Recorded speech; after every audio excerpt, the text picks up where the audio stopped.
And it's exactly the kind of shit people like Martin Scorsese will complain about, that this is fast food and bullshit. But sometimes what I want is hot grease, salt, and fat. That's what this movie is.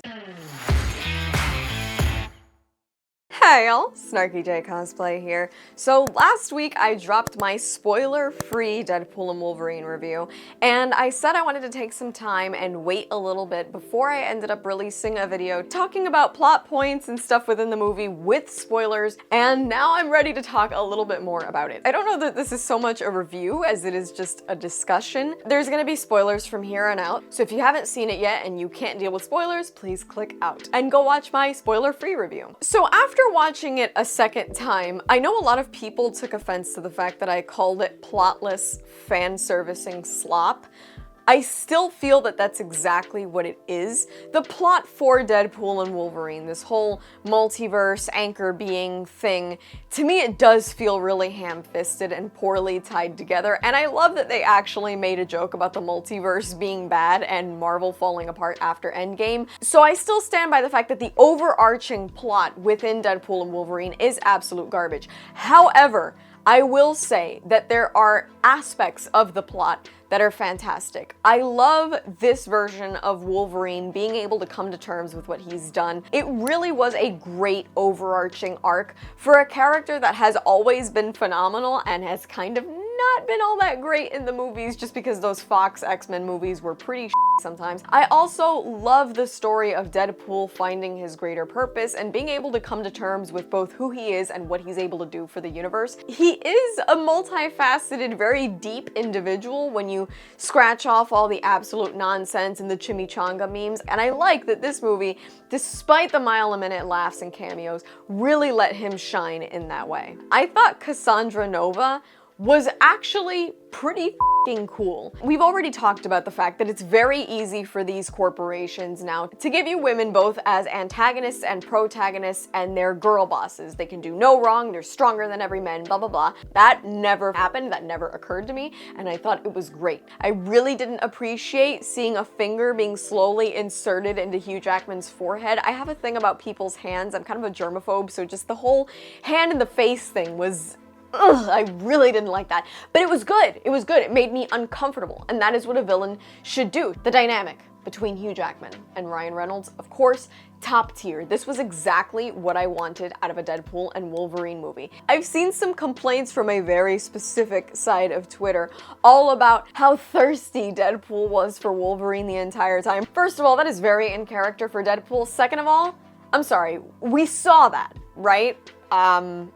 Yeah, I don't think I would be any better behaved either. They'd have to handcuff my ass. For legal reasons, that is a joke. And let's talk about how absolutely meta the humor was the entire time. I mean, Deadpool at one point calling out the woke mob, making jokes about how terrible Marvel has been for years, even dogging Hugh Jackman for coming back for a huge stack of cash.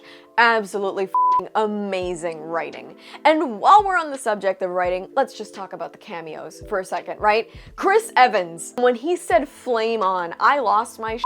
I never thought we'd see Chris Evans again in a Marvel movie, and I was okay with that because Cap's story is over. But bringing him back for a brief period of time as Johnny Storm was hilarious, especially because I've gotten used to Chris Evans being the super righteous, not cursing Captain America, so being that some of the first words out of his mouth are dick for brains, I lost my shit.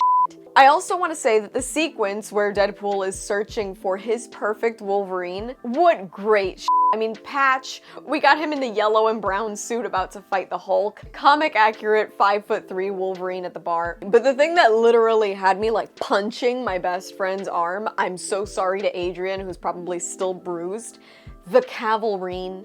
Henry Cavill as Wolverine. I mean, I didn't really think it looked right, to be honest. Henry Cavill oiled up and wearing a tank top is always correct. I didn't think, seeing it, that I would have been sold on Cavill ever playing Wolverine, but it was hilarious. What a great Easter egg. Of course, we got Jennifer Garner back as Elektra. We got Wesley Snipes back as Blade. Daphne Keane did reprise her role as X-23, but my favorite was Gambit. Channing Tatum as Gambit. You couldn't understand a word he said, and I thought that that was spectacular. I don't know for sure why that movie never got off the ground, but seeing Channing Tatum actually playing Gambit in live action, it looked amazing. They animated him so well. I really thought he killed the role. I've always had a thing for Gambit, never had a thing for Channing Tatum, but somehow you put those two together. God almighty, that was spectacular. I was so happy to see him as Gambit, and I really loved that despite the fact that the movie plays out like a huge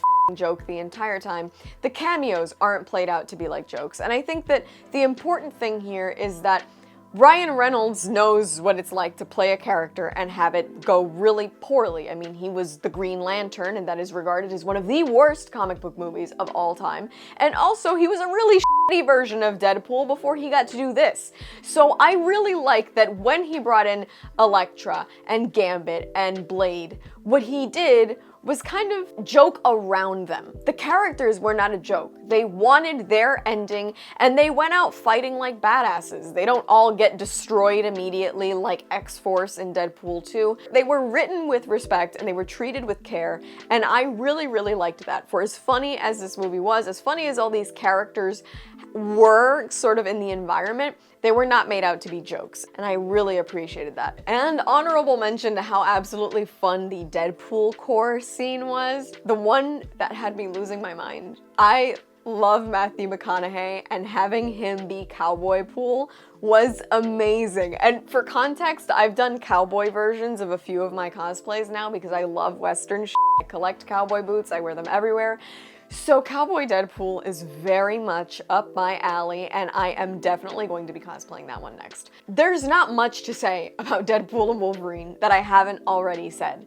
To me, it's not really like a movie. There are movie-like moments woven in it, but the plot is so lacking and such bullshit, in my opinion, that it's the character arcs that you can detach from the plot that are worth watching. So the character arc of Deadpool, the character arc of Wolverine, those are great, and those are clearly defined. It's the plot of the movie itself that is bullshit. So the parts to me that are worth talking about are all the cameos, all the different appearances. Honestly, the rewatch value for Deadpool and Wolverine, for me, is super low. At this point, I watched it once in the theater and lost my shit the entire time.